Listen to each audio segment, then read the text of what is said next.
Welcome to Music Ed Tech Talk, a podcast exploring music, education, technology, and the intersections between them, with a special focus on the productive and creative process. I'm your host, Robby Burns. With me today is Joe Plazak. He is the principal software engineer and designer with the Sibelius team. He's here to talk with me about Sibelius for mobile. Thanks to my sponsor this week, Blink Session Music, the future of online music lessons. Thanks also to this month's Patreon supporters, Carolyn, Cindy, and Jen. Sometimes I do start with a cold open, and then people like email me and say like, it would have been real nice to know who I was actually listening to talk to. So I mean, do you want to introduce like yourself and your title, and I guess more importantly, like what is your like day-to-day ongoings on the team? Cool. Yeah, sure. So my name is Joe Plazak, and I am the principal software engineer and designer with the Sibelius team. And I've been in that role for the last 2 years. The 2 years prior to that, I was just working as an engineer, learning sort of the ins and outs in Sibelius and how it works. So my day-to-day is really a mix, but by and large, being the product owner on the Sibelius team means that I represent the voice of the customer to the team. So when we're designing something new, when we're building in a new feature, if the developers have questions about what is it that the users want, then they come into my office and we figure out what it is that they want. There's interaction between the customer base, and there's also interaction with the dev team. Right. And the impetus for our call today, it'll be in the title of the episode, but Sibelius is on the iPad now. And congratulations on the release, first of all. Awesome. Thanks so much, Robby. It was a huge effort. It feels so good to be done. I'm actually on vacation right now and feeling good and feeling light and really proud of the work that we've done. That's great. I mean, I guess you mentioned something that I guess maybe is just a good kind of like lead into this topic. And then before we get too far, I want to like sort of address the people who like the teaching part of my audience and just maybe like talk some general, more general Sibelius stuff. And then if it's okay with you, maybe go deep into the weeds on the development and design kind of stuff. Yeah, I'm following you. And I would love to really spend some time digging into the educational aspects of what we've done. Probably one of the most important and I think the largest personas of customers that we have are music educators. And so it's really, really key to talk about those things, and also to get your feedback as well, Robby. I'm super pumped to hear, how you intend to use the new app. Sure. Yeah, I'll get into that for sure. Before we go all into that, you mentioned that you are sort of someone who relays the needs and the experiences of the user base to the development team. In the education community, I am seeing a lot more teachers use things like Fourscore and Good Notes, things that help them to sort of use the iPad as a digital piece of paper, which is very much what the form factor of it, feels designed for. How many of your users were telling you that they wanted an iPad version? So that request goes back way before I joined the team, which would have been in 2016. We released the Avid Scorch application, which was a score reader application, I think sometime back in 2011 or 2012.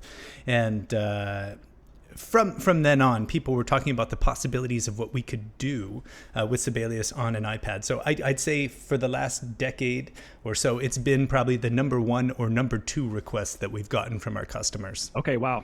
I'm glad to hear I'm not alone. That makes sense. I think there's good reasons for it too, and I think we'll get a chance to dig into why is it that people want to use Sibelius on an iPad. It's a fascinating question. Well, so that's what we were talking about right before we hit record. So we might as well just get to that, because I see the iPad as a product that, like, when you like someone who sees the iPad on stage, Apple is unveiling this product, now over 10 years ago, like the utility of having this like tablet-sized reading device and something that you can kind of interact with information on screen, but like a bigger screen, but still one that's very holdable. It's something where you can directly touch the screen, like where the screen becomes the experience. I think that some of the apps that came out in the earlier years of the iPad really, captured and sort of like fulfilled the vision of that kind of experience. Like something as simple as GarageBand, like having the piano actually just be a touchable piano on the screen rather than having like some external MIDI device or something. and Apple has sort of led the way there. But over the years, as the iPad has become more and more powerful, and as software development has sort of pushed it, and also the community of the iPad power users has sort of like demanded more from it, it's become this thing where I'm looking at mine on my desk. It is, I've got my Magic Keyboard, I've got the iPad, I've got the Apple Pencil, but it really looks like a MacBook and feels like a MacBook, but there's still things it can't do that my MacBook can do. So I don't know that we're anywhere near, that fully, Apple's vision for like what, is gonna, because like an iPad on a Magic Keyboard and a Mac, look and feel in many ways the same, but the iPad is still very, very much, running its own operating system. So I promise there's a question here. We were talking before hitting record about how much you are motivated by this, so what is it about just directly touching the screen that makes it so good? So I guess I want to like dig into that. What is that for you that makes it so great? Cool. Yeah. No, I mean, what's so tricky about it is we're like living in the evolution of a device. Exactly. Right. And it's moved so much in the last 10 years. I mean, like we have support for external mouse input in this application, which is something that's relatively new. The Apple Pencil, relatively new. I mean, from the first iPad to where we are today, so much has changed. So yeah, I mean, to just sort of get situated in that context is, it's not easy. So it's hard. By all means, let's take our time and whittle on down. Sure, we'll just kind of feel our way through this and try to figure it out. So, I mean, and this is precisely the thing, is like I'm looking at it. So when it is in this sort of laptop kind of configuration, of course, it's natural for me to want a professional scoring application, a digital audio workstation, some of these things. But then, of course, it's modular, so it can be removed and used more in that traditional sense that I think is what people had in mind when Apple unveiled the product. So, just sitting and looking at it here, I mean, in some ways, I've lately compared desktop operating systems to being like much more flexible and sort of modular in like what the software can do, how many ways you can kind of tweak the software experience. Whereas the iPad, I would almost argue, is like the more modular hardware experience. It can be more things physically in your hand. It can be this laptop. It can be this tablet. You can draw on it with a pen and do art. So, I mean, it is within this context that it's like, now is the time. I guess, was there anything in these years of hearing that, this was a one or two top requested feature, was there any turning point where the team either realized that this was the time, or that something like that Apple did, like a technology that they put on the iPad, made it possible to fulfill your vision? Like at what point could you say, is there a point? So it was nothing that Apple did. It was sort of something that our team has been working on for a long, long time, where we were trying to get Sibelius in such a state that it would be easy to move over to a tablet.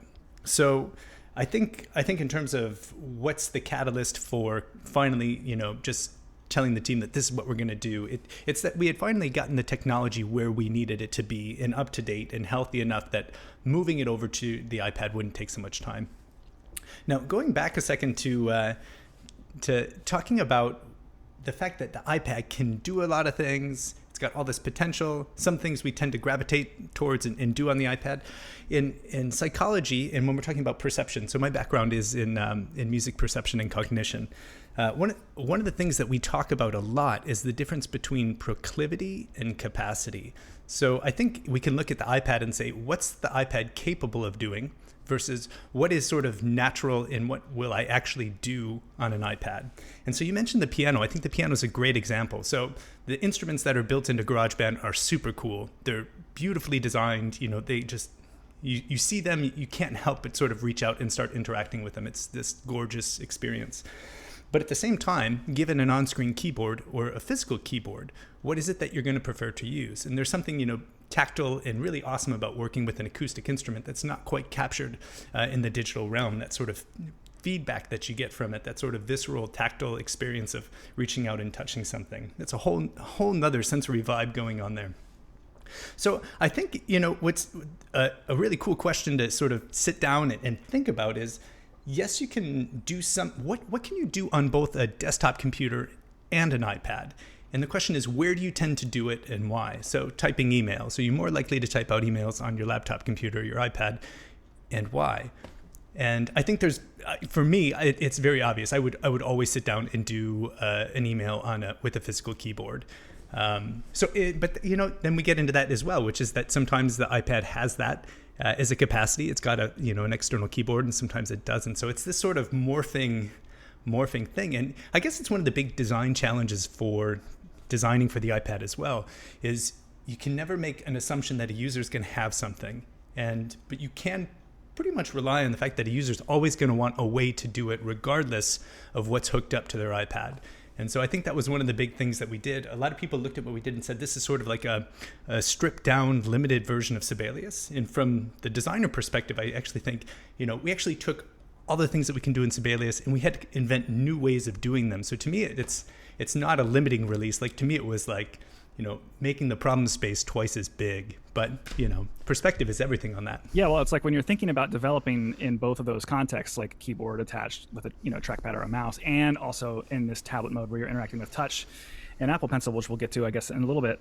It actually is doing more than the desktop version. And I think also from a design perspective, which is another topic I want to get into, I think there's less on the screen, but this iPad version of Sibelius does actually do, very much a lot of the same kinds of work that the desktop version is capable of, despite what might immediately, how many buttons or knobs are on the screen when you load it up for the first time.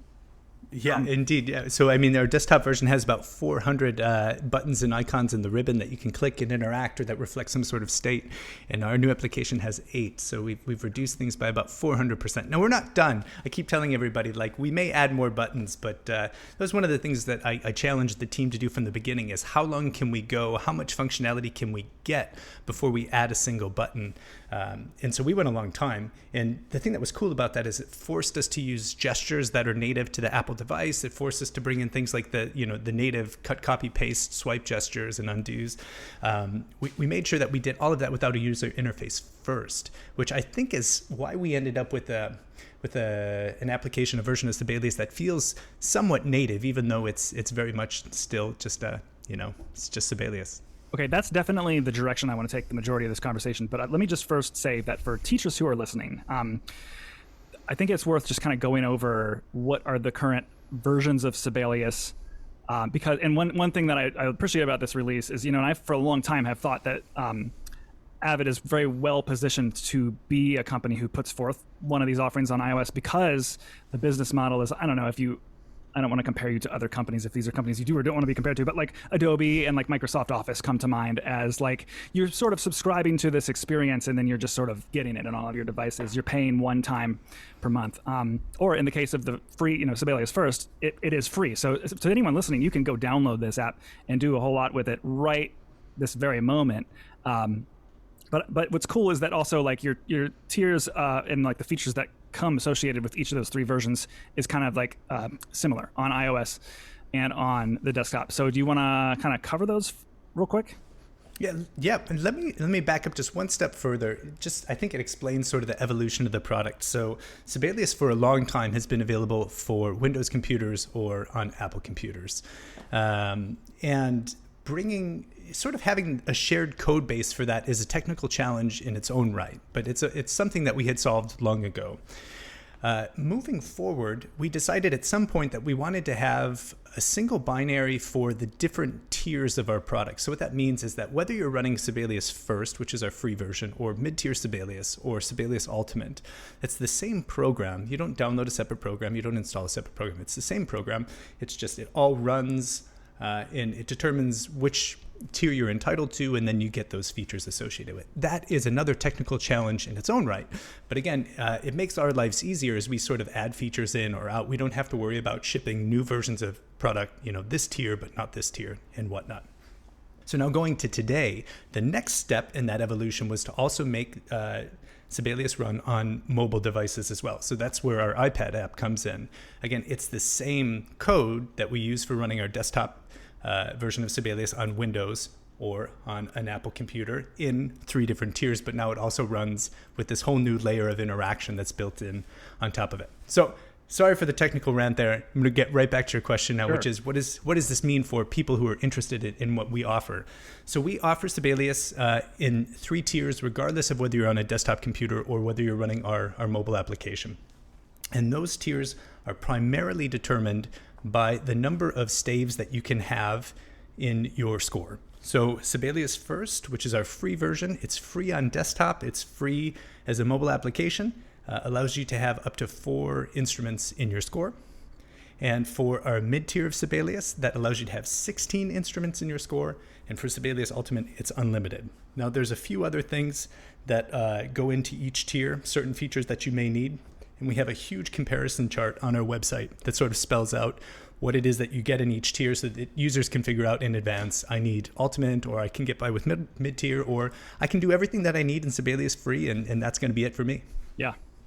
Totally, and I would recommend that music teachers try this out. I mean, Sibelius, if I could, and I don't know, I represent a small part of the teaching community, but Sibelius to me is definitely, of all of the many options for doing this kind of thing, it definitely has like a particular kind of brand recognition that I think is still very, very strong in the teaching community. A lot of my colleagues, it was what if they use something with the power of one of these kinds of professional applications, Sibelius is most likely the one that I would know them to use. If anything, I would say that on desktop, and then I guess the iOS story is a little different because there were not a lot of options until more recently. But on desktop, I think the biggest competition is actually like things that would fall into a totally different category of competition. Things like flat and note flight, like kind of these like things that have free options, but that might be like just good enough for a teacher. And of course, for me, I'm a power user, so I'm always advocating that you can do more with your technology, even if your needs are really simple, which mine are. I mean, I'm usually like reconstructing missing bass clarinet parts from my library and like making worksheets and stuff, things that often just require like a single treble clef staff. So, but the power and the efficiency that I can get from a good application is important. So, I mean, is there anything you would say to teachers who like in these if in the past 10 years, some other like web-based option or some other simpler way has kind of taken their attention, like what would you recommend to them if they're interested in getting back into Sibelius? Like what would be some tips for kind of like understanding its place in their work? Great question. So I think this is what I would recommend to people. If you're interested in knowing sort of the new direction of Sibelius and the new things that we're trying, I would say start with the iPad app. Download it. It's totally free. You don't even have to sign in. Give it a whirl. There's some nice tutorial videos online. See if that workflow appeals to you. If it does, you also should head over to the Avid website. You should download the free version of Sibelius as well and sort of see how these two things work. It really is like a hybrid solution for music notation. You can do a lot of stuff really quick and intuitively and easily on a tablet. You have all the power of desktop Sibelius on the desktop machine. You can move your files back and forth between the two seamlessly. And again, it's all free. Now, from there, if you think that either you hit a limitation of tier or you think you just want to see what else is out there, we have a free version, a free trial of the Ultimate subscription on both the iPad as well as on the desktop machine. So I'd say try out the free trial of Ultimate, see what else is there, see sort of what tools that you need. And if you like what you see, if you find that this is for you, then you've got options in terms of either becoming a subscriber, or there's still the option of purchasing a perpetual license for the desktop software as well. But I think more now than ever, as you mentioned, Robby, since there's so many options out there and many of them are available with free trials, I mean, there's never been a better time for music educators to get out there and just try things cheaply, see what works best for them, see what seems intuitive to them. I think when you're learning a music notation tool, it's a huge investment of your time. And so it's really nice now before you make that investment of your time that you get a chance to try things out and to see what works and what's most intuitive for you. Yeah, totally. All right. Well, you keep kind of coming back to this idea of design. And so it's something that when I launched the iPad app for the first time, something that I think I appreciated most. And I'm talking about, the design, the look of the app, but I'm also talking about the experience of using it. And this is an interesting time for me to be reflecting on this because there's a couple, I don't know, I can't not do this show and not talk about the productivity app I'm trying. It's just like an unwritten rule, I think. But something, you've probably heard of this, something that is like a current darling in the Mac power using community is this application called Obsidian. And it's kind of like a knowledge base. It's sort of like an application that people are using basically for notes or for writing. It looks at a folder of text files on your computer, and then it creates sort of like a notes app kind of style of interface, but it has a lot of powerful features, and the community of users can like write plugins to allow you to change the look and the feel and even add features to the app. But this app is written in Electron, which is, it's a development tool that uses like some web technologies.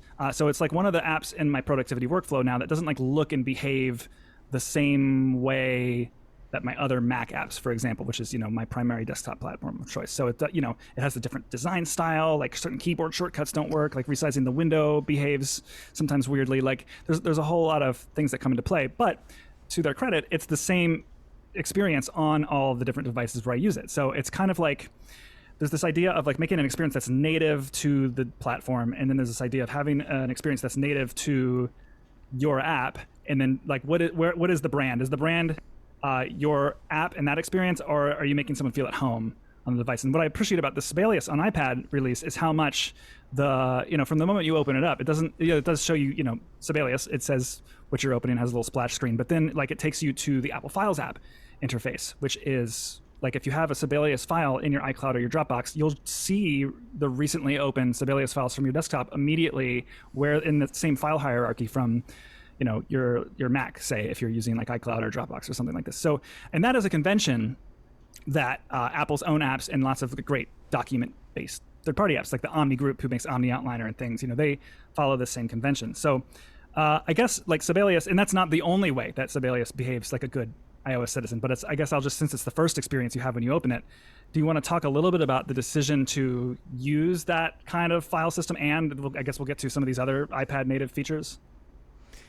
Yeah, so there's so much to say there. I think the thing that I want to say is we prioritized making things as cross-platform as possible when we were building this application. So one of the problems with the old Scorch app was it was written in a language and in a style that the team wasn't regularly practicing. And that made it difficult to sort of keep that application up to date and to add new features to it and continue to evolve it. So sort of priority number one for the development of this application was making sure that we were using sort of our native code. Now, you get into a problem right away, which is we want all that functionality of this awesome Apple file app. So how do we get that? So at some point you have to sort of break and say, you know what, actually we're gonna take Apple's route on this one. And Apple gives developers amazing access to a number of tools so that they don't have to build these things themselves. We could have spent a bunch of time developing our own sort of version of Dropbox or iCloud so that users could sort of have like their Avid file space and move Sibelius files through that. But at the same time, there are companies that specialize in this. They do a fantastic job. And so we want to leverage all of these things that we can. And I think that was one of the reasons that we were excited about developing something for the iPad itself, is because there are so many of these services that are provided for us. So sort of a long-winded answer there for the Files app. I mean, when you break it down in terms of the cost it's going to take to implement that versus the functionality that you're going to get for it, versus in sort of considering also the fact that there's just, users are going to know instantly what to do with it. They won't have to learn that. They've seen it already. It was pretty much a no-brainer that we had to make sure that was the native API for working with files in our application.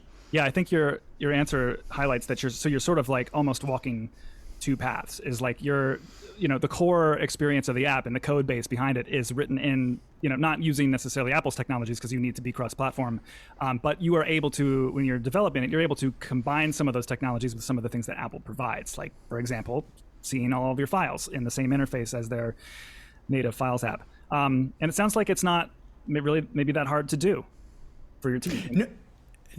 So, I mean, it's just one of those places that where we're working sort of with, the goal is to always create something that's going to work equally well on a Windows machine and an OS, Mac OS platform, and now iPad OS as well.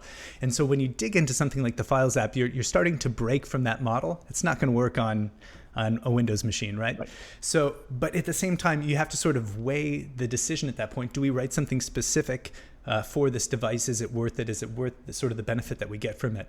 And we come across those questions all the time as we're putting this application together. Is the old way of doing things the way that we want to do it, or is the new way better?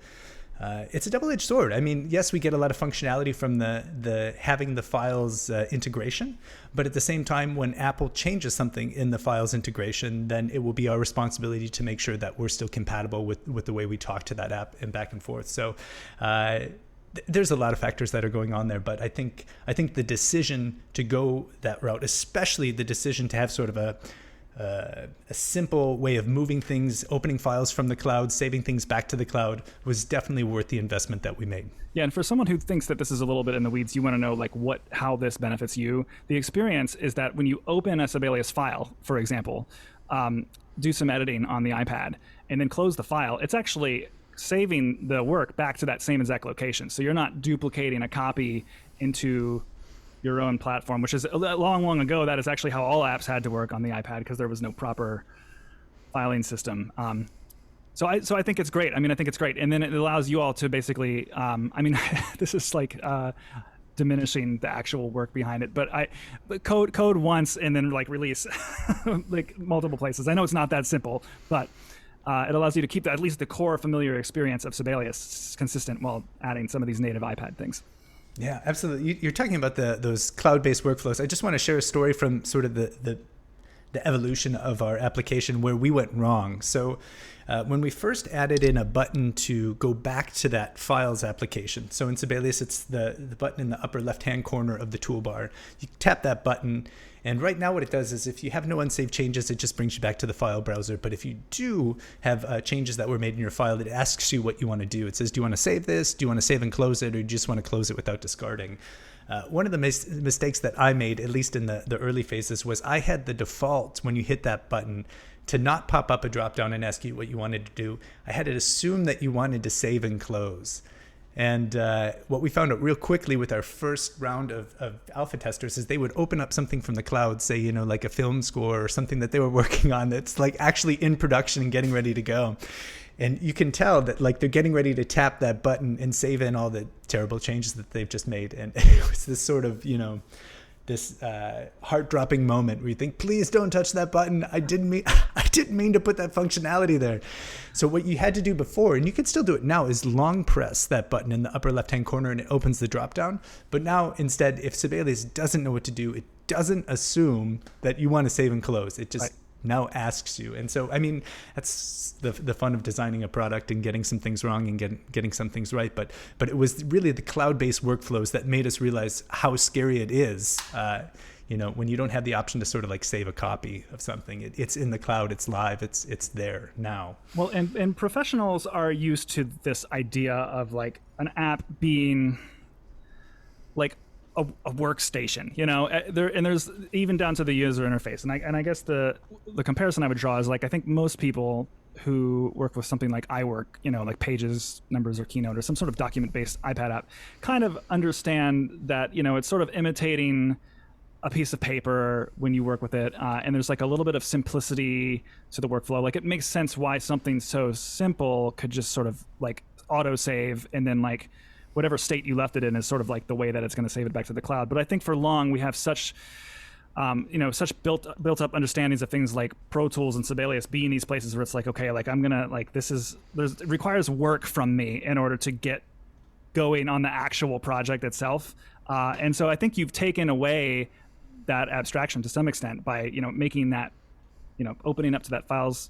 I mean, to me, the way I've compared it is it makes me feel more like I'm using iWork or Numbers or Keynote rather than using something super, what some people will perceive as heavy, like a digital audio workstation. And I like that because what is a piece of, a score? It's a piece of paper. It's a piece of sheet music. It's a document to me more than it is like a big project. So I don't know. I think that that's cool. And I know the other thing too and you commented on this on the, when you recently appeared on the Scoring Notes podcast, and I'll link, because that was a great interview, so I'll link to that in the show notes to this one for those who want to listen. But you talked about also using a similar style toolbar to what Apple, to like using conventional UI elements for that, but also having the score occupy most of the space on the screen, being sort of very content focused. Can you want to comment on that decision a little bit? Sure. I mean, that's sort of the end goal. Like when you're building a new technology, I think the goal should be that technology is sort of like this transparent layer between the user and their ideas. And so for us, that's the user and their musical ideas. So our focus was first and foremost the score. Sibelius has got 30 years of development just on this idea of the score and what can go in the score and how users interact with the score. And so that was the focus, to bring that over to the iPad and then to say, what is it that we need on top of that? And so there's so many things. I mean, you look at the desktop Sibelius interface, and it's just loaded with powerful features. And the questions were, which ones do users need right now, and which ones are the ones that are going to translate best into an iPad application? I understand the content focus, right? Because as we talked about, like, you want to just be interacting with your content. You want less. You want the technology to sort of like fade and not really be something that you're aware of, so that you can get into sort of a flow state with how you're doing your work.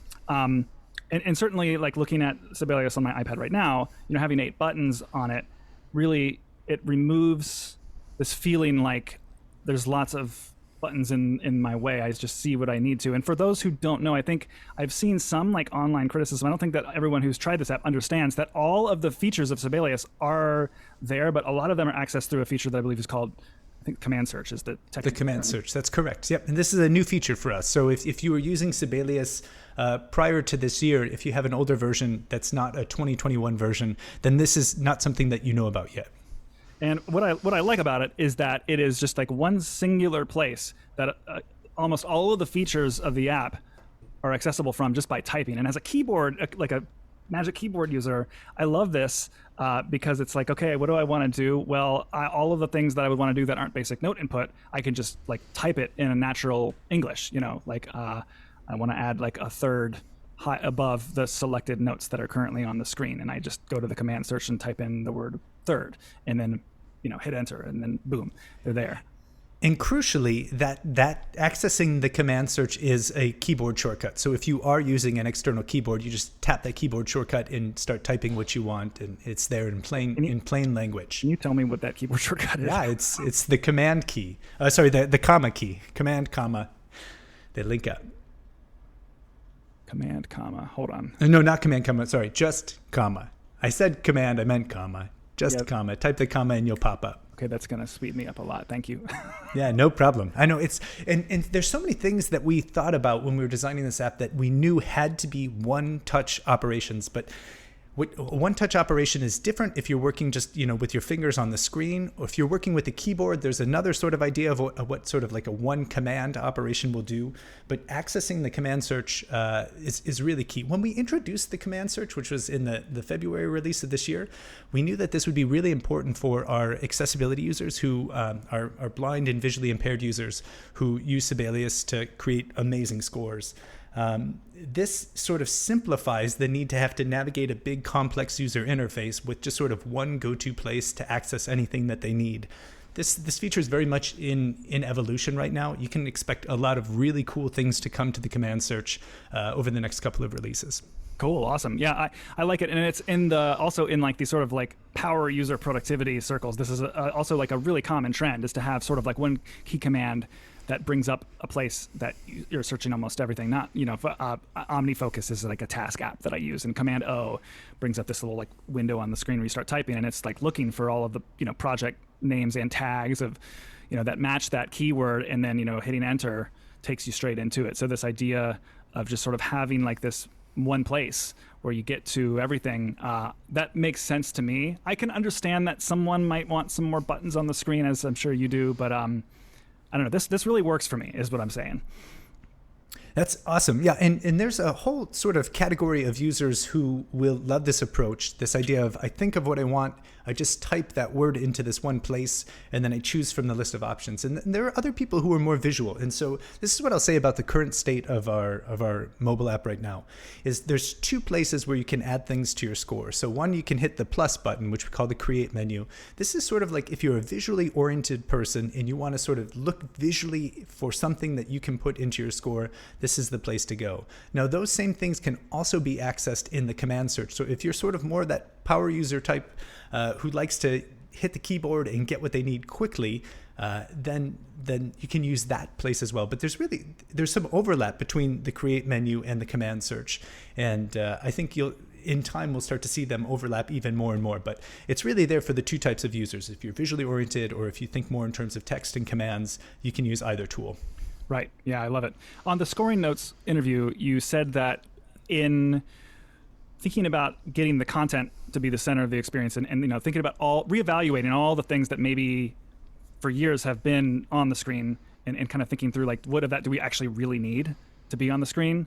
Obviously, the result is this very, very clean, simple user interface. Do you see that, like, is that informing the future of your development on other platforms? Are there design conventions of any of your other platforms that you look at and you see? Like, I know one thing on the Mac, for example, is Macs have toolbars that have like kind of like a certain look and style to them, and you can customize which features of the app appear on the toolbar. So since you've imitated this kind of same style, like on iOS, it's more like this kind of skinny white strip at the top with these like lined kind of graphic style buttons. Like, are there features of Mac OS and Windows that now that you've sort of like rethought this from the ground up, that you want to rethink on the other platforms? I think what we're really looking to do, I think our goal from today going forward is to find out what our customers find to be the best way forward. Now, if you started using Sibelius in the last 10 years, then the ribbon. I mean, that's what you're probably comfortable with. If you looked at Sibelius 6, it would probably look really strange to you. Yeah. If you started with Sibelius 6, you may not have been one of the users who came over and took on the ribbon. You may still be using Sibelius 6. And so wherever we go from here, we have to make sure that we're driven by what the customers are asking us for. And what's cool about the new mobile application is we finally have sort of an alternative that we can evolve according to what they need. So it looks rather minimal right now, but there's lots of potential for what goes next. As I said, in that other podcast, I said, even if we add 10 times the amount of buttons to our interface, we'll still be at less than a quarter of the buttons that we have in our desktop app. And for the record, we still have our desktop app. So if that's what you like, you can go there. We're not taking anything away from our users. We're just giving them a new way of doing things. And this is our opportunity to sort of evolve the product for the next decade based on what they would like. One more thing to say about this, which is just that it does have this sort of native Apple look, and that was one of the things that we sort of prioritized at the beginning. Apple makes this really easy to do. Apple has gone through a lot of these design challenges. They've put out fantastic guidelines about how applications should work, how developers should think about creating an experience for touchscreen. And they also provide some really nice icons as well. So we use these things called the SF symbols, which are available online. You can go through, and Apple encourages developers to put these things into their applications to sort of give it a clear look. The nice thing about using icons as opposed to plain text is they don't have to be translated. The bad thing about them is they're not always clear what it is that they're supposed to mean or say or do. And so I think that's sort of another fine line that we walk when we're designing something in terms of, is this clear enough, or do we need to actually say it in the user's language?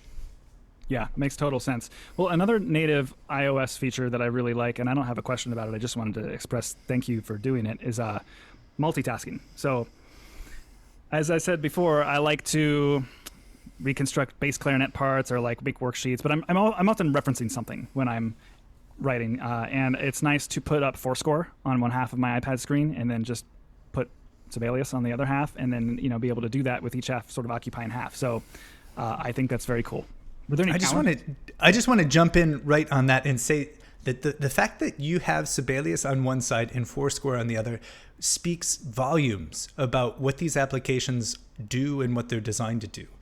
And I think we had a lot of soul searching when we were sort of coming up with what is it that this application should do in version 1 and what should it not do. I mean, Fourscore is fantastic at what it does. It's this amazing tool. You get a PDF in there. Robby, I've read through your book in terms of how you use this tool in your teaching, and I can tell that this is like super optimized for the way that you work, and kudos to that team. So for us to share the screen with them in a multitasking context is super cool as well. The fact that you have a workflow that lets you sort of use two apps for two different types of things. I think that's our real goal, is that whatever musicians are doing in the future, we want to make sure that we're part of their workflow in some sort of way. We want to be a tool that works for them and is most convenient for them in some sort of way. And so that was so great to hear you say that you like that multitasking feature and that you use it. Yeah, totally. I'll also sort of spill the beans too, that I didn't even know the multitasking feature worked until sort of later in development.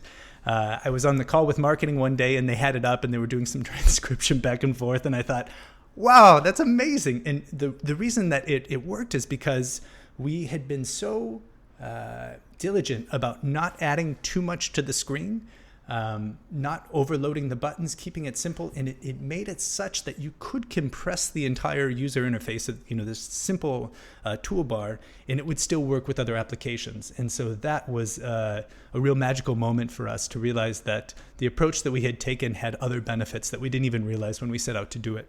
Right. Yeah. Apple apps are, at least their recommendations for design are that you write the app in a way that it can really easily scale to different sizes. So something like, the older style, like maybe like about 7 years ago, you would notice apps that have like lots of texture in the background, things that if you needed to, like if Apple released an iPad that was just 1 inch bigger in size, you would have to like rewrite that pixel by pixel to make that texture pop on the screen. But because apps today are so much more minimal in the user interface, the idea, I think, from Apple is that you can look at it on the full iPad screen, you can look at it on half, or they have this third kind of way where like you can sort of drag. It's almost like the width of it is almost like a little mini iPhone app that you can drag onto the screen. They call it pop. No, I'm always mixing up the word for this. Is it popover or?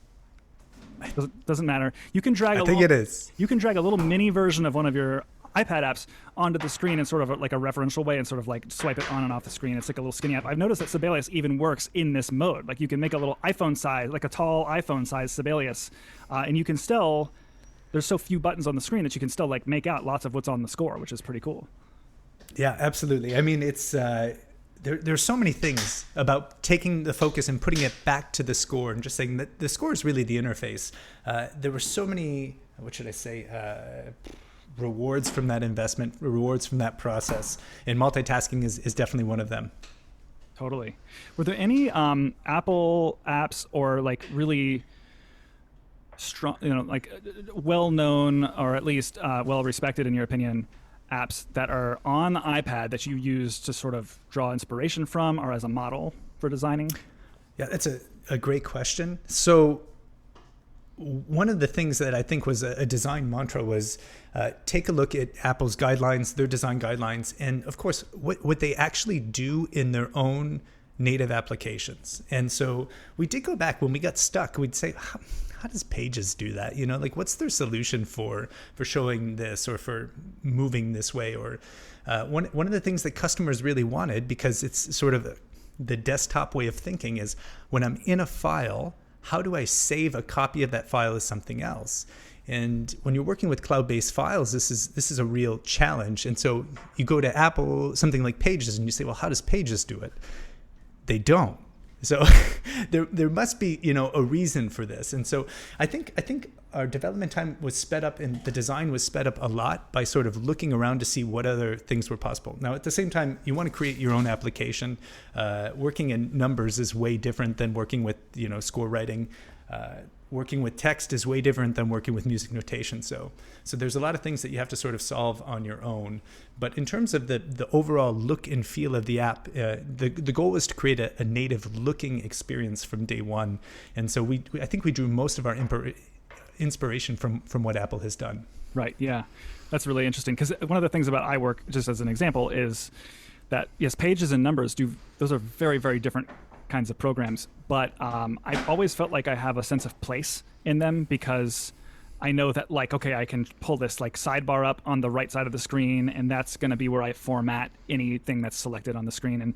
And when other apps do that, a great example that I've mentioned already is the Omni group. Like they have this program called Omnigraffle, and it's a nice place to, make graphical kinds of things like flowcharts, and I make my seating charts in them. And you're just dragging things that some people would do in Keynote or PowerPoint, but dragging squares on the screen and typing text into them and things. And I always know where I am in that app because they similarly, follow a lot of those conventions. I can pull up this right sidebar, and if I have a little square selected on the screen and the sidebar is there, I can change the color or add a gradient or something. So I just think it's cool. It makes me feel at home with my iPad, but because again, it's the same core Sibelius experience. I feel at home with Sibelius.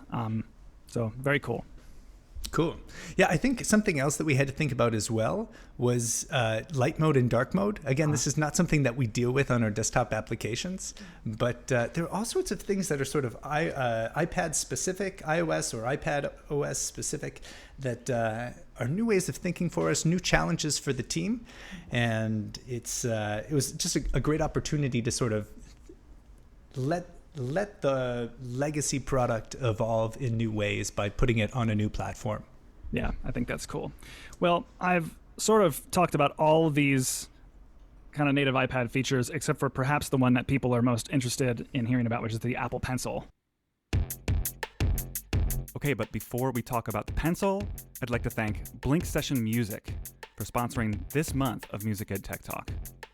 Your virtual music lessons are more than a video chat. You interact over sheet music, tabs, audio, YouTube, videos. Sound quality is more important than a chat with grandma. Using advanced settings must be easy. Then what about homework, scheduling, getting paid? Everything is important, but at times requires using multiple online tools that can get time-consuming and complicated, both for you and your student. Blink Session Music is the most advanced and easy-to-use software for online music lessons. Upgraded sound? Absolutely, but Blink goes way beyond to upgrade your entire online lesson experience in business operations. Are you stuck using Zoom or Skype? Then you're stuck with Screen Share. With Blink Session Music, load sheet music, tabs with MIDI, audio or videos you upload, YouTube, all without Screen Share. Even assign your music resources as homework. Using a digital audio workstation or virtual mixer to stream your guitar or keyboard? No need with Blink. Stream up to 3 audio sources at up to 300 kilobits mono or stereo. Plus, toggle noise suppression off. Blink Session Music's features go way beyond the lesson. Schedule, staff schedule, reminders, invoices, take payments, notes, files, homework, learning management, reports, and online lessons, all in the same platform. Sign up now for Blink's free plan or take the plunge to get a paid plan with more time and features. My thanks to Blink Session Music for sponsoring this month of Music Ed Tech Talk. You can head on over to musicedtechtalk.com or the show notes to this episode to find a link to sign up and learn more about them.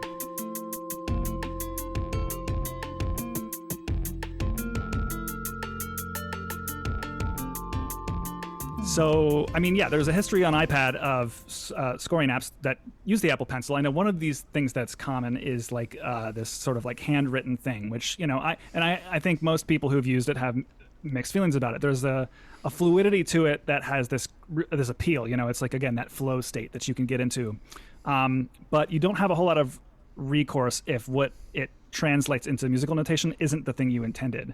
So I think what Sibelius has done is there is a pencil strategy that is unique and native to the way that you wanted your iPad app to work, but it also has a level of precision where you can, I feel like as a user, you can like know very confidently that what you're doing with the pencil is going to accurately be the thing that you intended it to be, if that makes sense.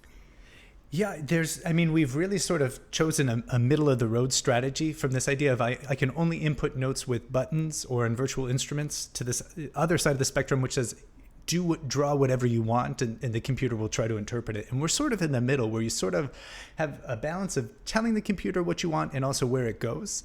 But there's something that I want to say about the Apple Pencil workflows, because this came from an interview with a music educator. And up to this point, I think in the development flow, we hadn't really said that we have to have an Apple Pencil workflow. And there was a day I'm sitting down with a music educator, and they were telling me about how they put their iPad on the music stand and the types of things that they'll do. They'll look at scores, and then they'll say, what I have to do is I have to sort of transition. I take out a piece of paper and I'll write, something for my student.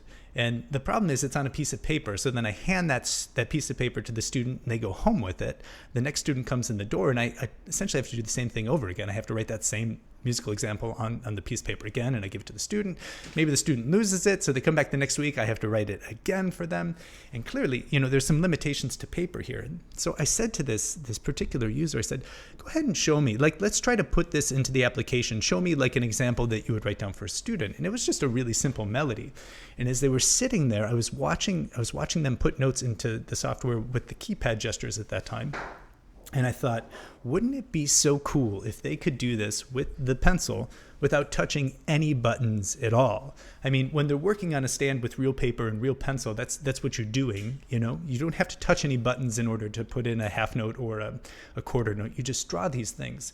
And so that's when I was looking at the sensor data for what's available in the pencil and what we could do. And we thought, let's set the design goal that a user will be able to enter any pitch anywhere in their score without touching a single button. And that's when we really started digging into what can the pencil do for us? What does the sensor data provide? How can we come up with some sort of way to let users control that, so that really they can sort of close down the keypad and they can just use the pencil to get the notes that they need into the score. And I think it's sort of a cool moment for us, we've been using writing utensils on paper for nearly 1,000 years. And now in music notation for the last 30 years, we've been sort of working indirectly with music notation through a mouse or through a keyboard. And finally, we're back to this point where the hand and the eye and the pencil are sort of all at the exact same place on the screen, typing in, entering what you think you want to enter.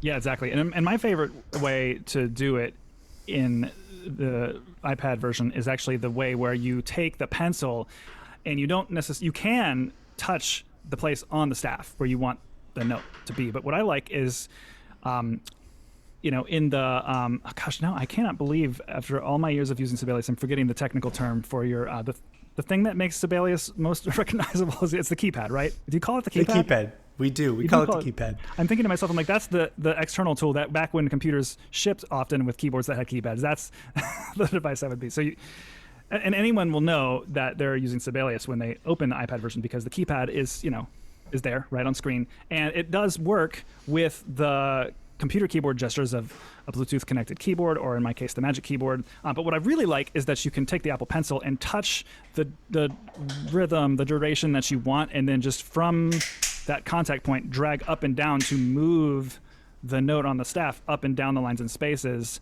and then lift the pencil off the screen to commit it to the screen. I think that's a real clever implementation of Apple Pencil that definitely has a lot of precision, but also accuracy. And that's one of the hard things when you're dealing with the touch screen, is that your finger tends to get in the way of what you're doing. But if you're working with a stylus and an Apple Pencil, you can still see what's behind the pencil. And so, what you describe is a bit of like a two-handed approach, where you've got the pencil sort of determining where that note goes and sort of diatonically where it will fall. And the other hand is then setting sort of what that note looks like. And you can do these two things simultaneously. And it's a really cool new workflow. We've had something similar with the Surface Pro workflow in the past, and I should say that I was really inspired by that. So when I was sitting down trying to figure out how we were going to do Apple Pencil, I fired up the Surface Pro, and that's got something pretty awesome in it, where there's a proximity sensor underneath it. So before you actually put the pencil, I think they call it a pen, onto the score to enter a note, you just sort of hover over the screen and it shows you where that note's going to go, and then you can actually do a tap to enter it into the note. And we can't do that with the Apple Pencil because that's not the way the sensor set works. But I was really inspired by that it's cool that you can sort of work anywhere on a piece of virtual paper. It's great for entering things, like vertical sonorities. You don't have to work horizontally across like you do when you're working with keyboard shortcuts. So anyways, it was there was a lot of inspiration for the Apple Pencil workflows. Very cool. Yeah, having a sense of hover state is definitely a unique feature of a stylus. And if Apple were to offer it to us, I know exactly what I would do with it. Yeah, of course. Yeah, well, and again, it's like one of the ways that people do use the Apple Pencil is like they would use a mouse or a trackpad on a computer. And to have it behave similarly would, I think work well for people's expectations of how they would use it on a desktop machine. Of course, Apple seems to have this very... it would seem to me that like Apple wants the pencil to more and more become sort of a unique input. I'm also here for that, too. I'm here for all... I'm here for all of the ways of input, because when people ask me, how do you, when you're using notation software, like are you like a MIDI keyboard person? Are you like a mouse person, a keyboard? I'm like, whatever thing my hand is over when, my brain thinks of the next note is going to be the best way. So I try to learn them all equally. Yeah, I think that's the cool thing about this application is that you can switch from using the pencil to the keyboard to the mouse to the touch gesture without doing anything else. I mean, they're all there at any given time, ready to do what it is that you want to do. And again, that's where some people might think of the application as sort of being a limited version of Sibelius. I think of it as being this sort of mega complex version of Sibelius, because it is literally just ready for input in whatever way you want to provide it. And I think that's one of the strongest assets of this new application. Yeah, absolutely. So now that we're a couple weeks into this existing, is there any feedback you're getting from users that is interesting, that you think is worth reflection? I've got little stories of things that have really touched me so far. I think that what's really cool though is I've seen some videos from users across the world. The application is in 4 languages right now. The plan is that we're going to have more. So we'll see applications of people using, say, these new swipe note input touch gestures. Watch somebody put a note into their score, and I just sort of sit back and have this moment where I think, I invented that on my kitchen table, like that I was the first person to do that at my kitchen table, and I'm watching somebody on the other side of the world do this right now. And that is the most amazing feeling ever. That, when we first did those touch gestures, we weren't sure if they would be intuitive enough. We weren't sure that people would catch on to them, and I'm sure there's still people who struggle with them, but I think that's been sort of the thing that I've seen users do the most and respond to the most are these new touch gestures. And I think we really did something special with that. And there's a whole psychology to it about why it is that those touch gestures work very, very well. But again, they're not for everyone. But I think that's one thing that has really struck me in terms of feedback. The other thing is that our product manager, Sam Butler, said to me when he was working with a version of the build, he said, the application has actually inspired me to get back into composing. And that was, I think, probably the ultimate compliment that I'll ever get, that we've designed a tool that may take somebody who's been away from music for a while, give them a new way of working with it, and actually sort of re-inspire them to get back into music making. And to me, there's no greater feedback that I could receive than the fact that we've brought someone else back into music making. Yeah, right on. Awesome. Well, you kind of answered. I was going to ask this question. I feel like you just answered this really well. I was going to say, what's something you're most proud of in the app? Yeah, so the touch gestures are cool. I mean, that was a really tough problem to solve. So we had been designing the app. We were ready to go to our first alpha users. I think this might have been back in end of February or March. And there was still no way to put a note into the score yet, other than using keyboard shortcuts. And I was just freaking out in terms of how is it that we're actually going to make this work. And I was playing around with the desktop build and sort of stumbled upon this sort of simple change of mind that one of the things that we do is we use the mouse note input. We rely on the mouse to be able to tell us where we want a note to go into a score. Whereas if we predetermine where a note should go into a score, then we can take the mouse gesture itself, or the gestures surrounding that note input, and do some really cool things. So I think the thing I'm most proud of is that we solved the problem for how are we going to get notes into music notation software on a touch screen without having our finger in the way. And so we have this sort of displaced new way. For your listeners who may not know how you enter notes in the new application, it's this simple. So we've got this keypad that's been in Sibelius for forever. It has pictures of different note durations on it, quarter notes, eighth notes. What you do is you select where you want a note to go in your score. You touch the note duration that you want, say something like an eighth note. You touch and hold, and then you drag up or down in order to set that note diatonically, and left or right in order to set if it's got a sharp or a flat on it. And you let go, and that note becomes part of your score.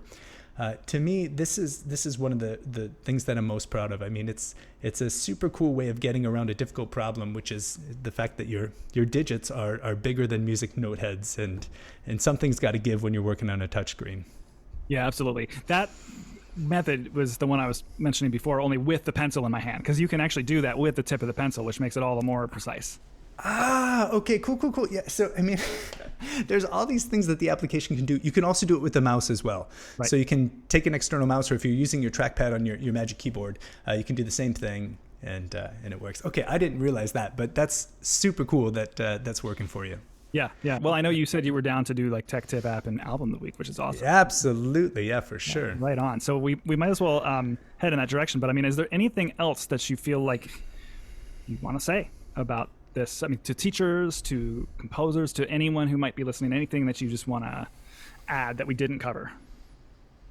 I would say this. One of the things that I think this application will do best is give people a relatively straightforward way of working with music notation for the first time. And so if you are a music educator who has that amazing opportunity to share music notation with the next generation of music makers. I think there are some things built into this application that you should really check out. This idea that somebody who may not know how to play a piano or a guitar, but may just be interested about what are these symbols and what do they mean when they are placed on a piece of virtual paper, they can reach out, they can learn these touch gestures, they can hear what they're doing, they can explore the space of music in terms of pitched instruments, and we also have percussion instruments in there as well. I think that we've created a really amazing, free, accessible tool for exploring the world of music notation. And so if you're teaching a music fundamentals class or really just sort of taking on some sort of general music and you want to share music notation with your students, please check out this app. I think you'll find that it really could be a game changer for you. And for so many, it's easy for me to forget as someone who has like all of the Apple things, but for so many people, the iPad actually is their entry point into professional or any kind of stuff. Maybe the way I should phrase it is their entry point into having a very rich app ecosystem, like a place where they can just sort of have a playground of available apps to them. And maybe where they're more comfortable downloading an app because maybe they feel some sort of sense of security from the way that Apple handles their app store or something like that. But yes, there is a reach that that I think iOS gives that on traditional computing platforms. Someone has to maybe someone doesn't think that they need something as powerful as Sibelius, or maybe they just are not as comfortable installing software. But there's like a whole like amateur composers and performers and student musicians and there's just whole categories of people who might just have an iPad in the family who can have that be their entry point and just go ahead and give the free version a quick install. Absolutely. Yep. Well said, Robby. Totally. We had a beta user who talked about being a 13-year-old kid. He's now a famous film composer, and he talked about being a 13-year-old kid and playing with Sibelius on a desktop computer and just learning like how things sound and what a flute sounds like and how a flute pairs with an oboe and what these chords sound like, and he just said he'd spend hours just exploring that space. And he said, now you'll give kids iPads and they'll be able to do that same thing on this device that they carry around, and they'll sort of be able to reach out and touch it and actually, have this sort of visceral experience with music notation. And to me, that was a really cool perspective on it. I'm really excited to see what the younger generation of composers do with all the new tools that are available to them in the music notation space. Yeah, right on. Do you want to hit these segmented topics? Yeah, let's do it. Okay, cool. I guess I'll just go in order. So tech tip of the week. Not all people know that you can make a custom keyboard shortcut if you're on Mac OS. I'm sure you can do this on Windows. I don't know how to do it on Windows because I don't use Windows for much more than gaming these days. But I can say that on the Mac, you go to System Preferences, you go to your keyboard settings, and then you can basically select an app. And then anything that is in the menu bar of that app, you can say, hey, I just want to, let's say that like Pages can export a document to a PDF, and you do that often, which I do. You can say, hey, when I hold the Command key and press E for export, go ahead and trigger that menu bar option to export as PDF. And then you can make yourself a wizard and do lots of things fast without opening lots of menus. So that's my tip of the week. Go to the keyboard settings of the System Preferences. It's not that you got to go to the, there's like a bunch of different options once you get to that page. You got to go to the one called Shortcuts. Do you do a lot of that on your computer? No, I don't. It's so cool. I didn't even know that it was possible. I think when it comes to technology, I sort of take what I'm given and I do what I can with it. I also spend a lot of time working in the terminal, so I sort of do a lot of old school geeky computing. But I know from our users that, assigning a shortcut to something is an amazingly powerful gift that you can expose to a user. And so it's super cool to know that you can just sort of do that. And there's no third-party application that's there. That's just something that's built into the Mac OS system. It's built into Mac OS, yep. So if an app does not have a way to manage keyboard shortcuts, this is one way of kind of just custom fitting your own workflow to it. Totally cool. I'm a fan. Can I push you on this? I just want to ask. I know you can't comment on future features, but like, is the keyboard shortcut management something that you are thinking about in Sibelius? For the iPad app? For the iPad version, or is it possible and I just have no idea? No, so it's possible on desktop right now to create, sort of shortcuts to whatever you want. We've also, in our last release, we've done this new thing where you can create macros. So it's through our manuscript scripting language, it's the ability to create a plugin that does any sort of number of operations within Sibelius, and you can assign a shortcut to that. So that's pretty powerful, and we would love to bring that functionality over to the mobile application. And so I think in time, as we figure out how people are using the iPad application, is it mostly touch? Is it mostly Apple Pencil? Is it mostly a combination of all these things? Then we'll know how to prioritize where that work will be done. Yeah.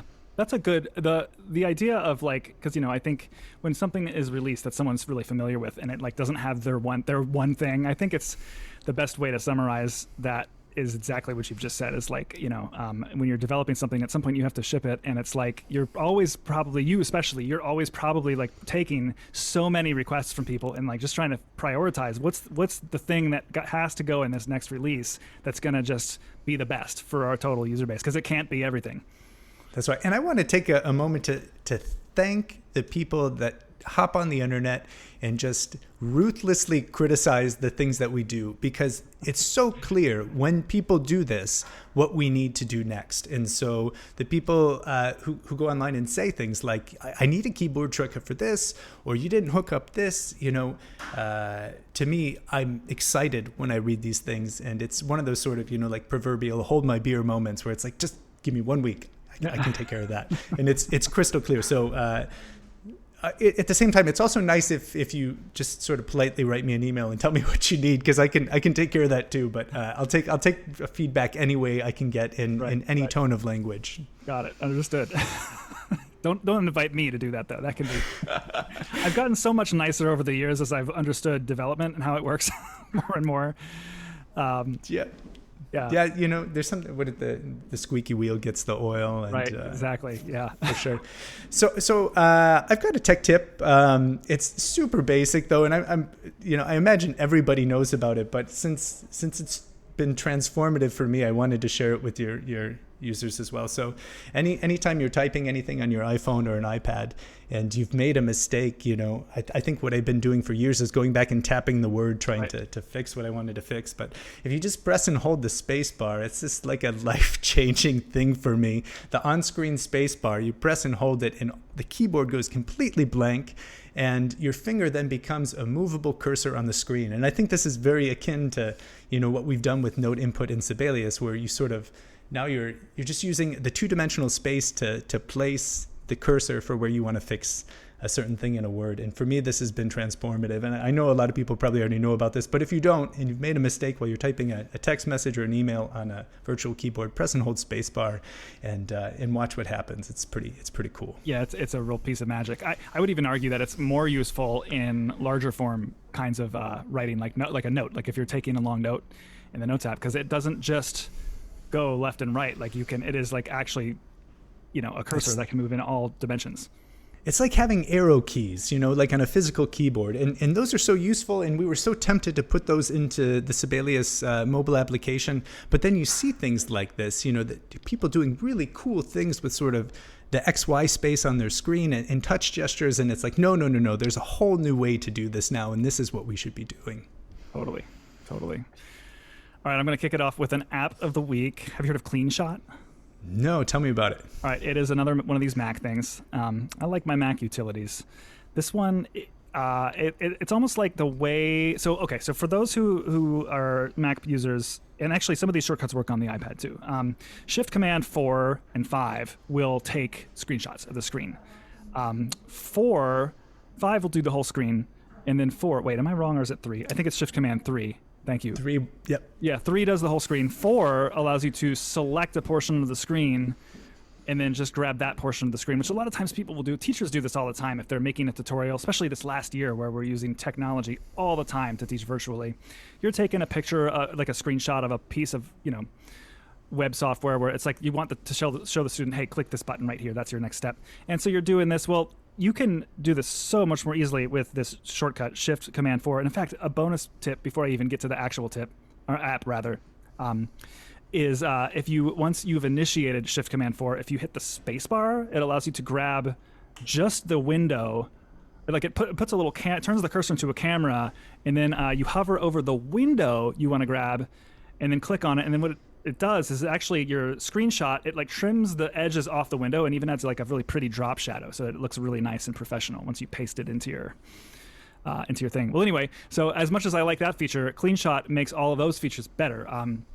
It sort of replaces those keyboard shortcuts across the whole macOS system. And when you do Shift-Command-4, as an example, it clips your screenshot, and then it puts a little floating thumbnail of that screenshot in the lower left corner of your screen.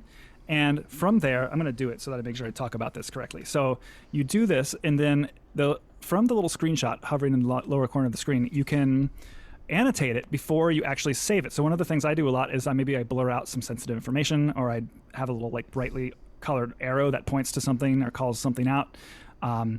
Or maybe I didn't actually mean to do that. I did it by mistake, and I don't want to save it. So there's like a pin button, a delete button, and an edit button all on the little floating thumbnail. So before I even save it to my desktop, if I want to like add some of those annotations, I can do so and then save, and then it'll save it to my desktop. Or you can click a copy button, and then it will not save a copy of the image to your desktop. It'll just copy it to your clipboard, where you can then paste it into whatever message, email, or document it's going to end up in eventually.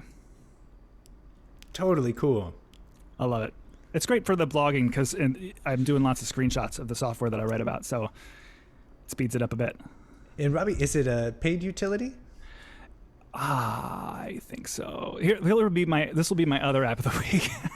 I can't not mention it because someone who likes Mac utilities would be, testing out lots of fun new apps would be. It would be worth checking out a subscription service actually called SetApp, which is like hundreds of Mac apps and utilities. I don't know how they did it. They collaborate with all these different developers of Mac software, and somehow I think everyone gets a certain cut of the revenue, but basically it's and then what it means is like you don't pay for you don't rebuy the app when a new version is released. You just perpetually have the most recent version of all 100 plus or whatever Mac apps in this bundle, and CleanShot is one of them. So I know that I pay for it. There might be a free version, but I don't think so. Let's see, CleanShot for Mac, buy now. Yeah, I mean you can certainly test it. It's $30, but cool. I think you can test it for free. It's now one of those things where when I get a new computer, it feels broken until I've installed this little app. Awesome. Yeah, setting up new machines, it really makes you realize what you rely on and what you don't. Totally. Cool. So, in terms of apps, I've actually sort of been on like app detox. I've been on vacation. I've been away from technology as much as possible, but I've got this recommendation for an application. I feel almost sheepish saying it, but I'm just going to do it anyways. So Apple's built-in Tips app, it's one of these things. You buy a new device, you dismiss it right away, and I feel like the on-screen tutorials in Sibelius are sort of the same thing. You get a new device or you get a new program, and you want to do the thing that you want to do. You don't want to sit there and learn how to use it most of the time. Then maybe some users do, but the Tips app that's in your phone or in the iPad iOS it's gorgeous. It's so well done. It's regularly populated with new things. And I think as a teacher, I was always most excited about teaching the fundamental courses. So when I was teaching Music Theory 1, I think I taught that course about 40 times. I would learn something new every single time I went back to the basics and dug in and had to explain those things to someone. I think of it the same way when I open the Tips application. It's stuff that I think I know, and then I read the details around it, and I'm always enlightened by a new way of doing something and something new that the iPad can do. So I just say, if you haven't checked that application out ever, or since you've gotten your first device, you should see what's new. Yeah, that's a good one. And they're like really bite-sized tips, easy to put into practice right away. It's the presentation of the material that's so gorgeous. I think if you think of it just from a pedagogical standpoint, I mean, they make it crystal clear in the shortest amount of time possible. It's just amazing. Yeah, very, very cool. All right, well, I'm going to cut into album of the week here. And I last minute changed mine because I've been occupied. 100% of my free time has been occupied listening to a record that a friend of mine turned me on to just a couple days ago. And it's an artist that I think I've mentioned in this segment before, and I still don't know if I'm pronouncing the artist's name right. I think it's Owane. It is I've described this before as like, it's like progressive rock. That's not a good description, but it's got like a lot of like the gent, like metal kind of shredding stuff that's characteristic of like Animals as leaders and that kind of thing. But it's also got a lot of jazz harmony language happening, but then also a lot of like electronica happening, like lots of like digital like beat programming that's happening too. And it's all, I think, because of how much sequencing he does of like some of the like drums for one, but some of the accompaniment. I think it. Everything just like is like super locked to the grid. This particular album I've been listening to is called Chapter 1 Shredemption. Shredemption. They're like holding guitars like guns, and there's an explosion in the background. It's made to look like a 90s action movie on the cover. It's like, this guy doesn't take himself very seriously, but he obviously does in the practice room, because he plays, to my knowledge, most of the instruments on the records. And this is you had me at Shredemption. So cool. I love everything that this guy does. It's and there's lots of like twisty metric modulations happening all over the place that are really fun. I don't know. I would be really curious to see how you go from the concept of some of these arrangements into actually like programming them, and then like technically, executing the electric guitar and piano parts, which I assume he's playing himself. So it's cool. I'll never forget the first time I learned a metric modulation, sitting there in a big ensemble, and our ensemble director had to sort of explain what this was and how to perform it. And it was just this sort of mind-blowing moment. It's one of my favorite things. Why not? Yes, yeah, of course. Why Why should we be limit ourselves to just one single meter? Right. Yeah, and he definitely does, a lot of this kind of stuff. It's the kind of thing where it's like the beat, the hi-hat is like subdivided in fives instead of like in fours, and then the five, like the spacing of the hi-hat in five becomes the basis of like the eighth note in a 6/8 bar another measure later, and he does like a sweeping, like kind of like epic like 80s guitar solo that ascends, and then all of a sudden you're like listening to like some whack jazz swing harmony, and it's just like a little all over the place, but I think it's really tasteful too.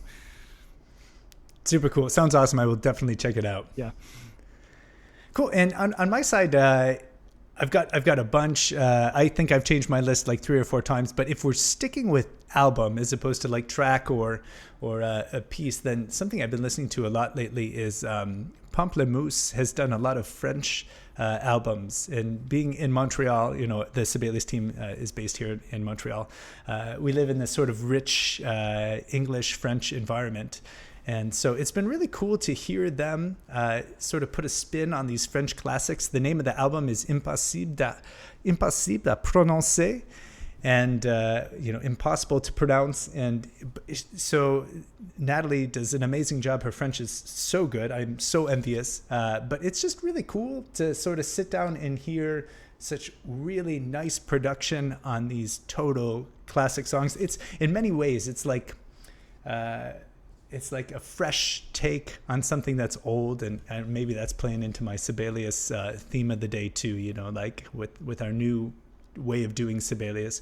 But anyone who knows their other work, they do a bunch of like super cool covers and mashups, and super fun band. I think also Jack Conti's the creator of Patron, an amazing service for artists everywhere. And so, just if you haven't checked them out, and you haven't checked out their French stuff in particular, check out the new Pomplamoose album. Right on. I'm glad you mentioned Patreon, because this is a great moment for me to just shamelessly self-promote my Patreon, which listeners can subscribe to get all sorts of things like access to my Music Ed Tech Talk Discord community, and one of the tiers has a bootleg version of this very show that goes out early, and if there is anything I cut out in the final release, all of that stays, and it's sort of like an unedited version of the show that's like a pre-release. So if you're into that, you can join the awesome community, and I give you a ton of teaching digital resources as well that I have made over the years. So thank you for that great segue into me promoting myself. That was totally cool. And thank you for you tied all of your picks into Sibelius, which was artful. So That was luck. luck. Yeah, well, it's on the mind. I certainly don't want to, take up your whole afternoon, but I appreciate you writing to me and coming on. And Yeah, Robby, this is a really nice opportunity to speak to the music ed community in particular. And I think it's a community that we need to engage way, way more. And so thank you for all the things that you're doing. Your writing, your podcast, it's a great service to the community. So thanks for all that you do. I'm Robby Burns. Thanks for listening to Music Ed Tech Talk. You can find the show's page, show notes for this episode, and my blog at musicedtechtalk.com. You can subscribe to blog posts through an RSS app of your choice, and you can subscribe to the podcast in the podcast app of your choice. You can now get blog posts delivered right into your email inbox once a week. Please rate and review this show in the podcast app. It absolutely helps. It'll take a second and just a few taps. Word of mouth is helpful too, so please spread the word about the show. You can learn more about my music and teaching career at robbyburns.com. I'm on Twitter, Facebook, Twitch, and YouTube at Robby Burns. Please consider supporting me on Patreon at patreon.com/musicedtechtalk. All support tiers get perks, but even the base tier gets you a monthly video update with an app and music recommendation and tech tips section, including access to the Music Ed Tech Talk Discord community, where you can chat with other supporters and guests of the show about music, apps, pedagogy, lesson ideas, tech support, and more. It's a fun place to be. I hope to connect with you soon. See you next time. Thanks again to my sponsor this week, Blink Session Music, the future of online music lessons. You can check them out at blinksessionmusic.com or in the show notes to this episode.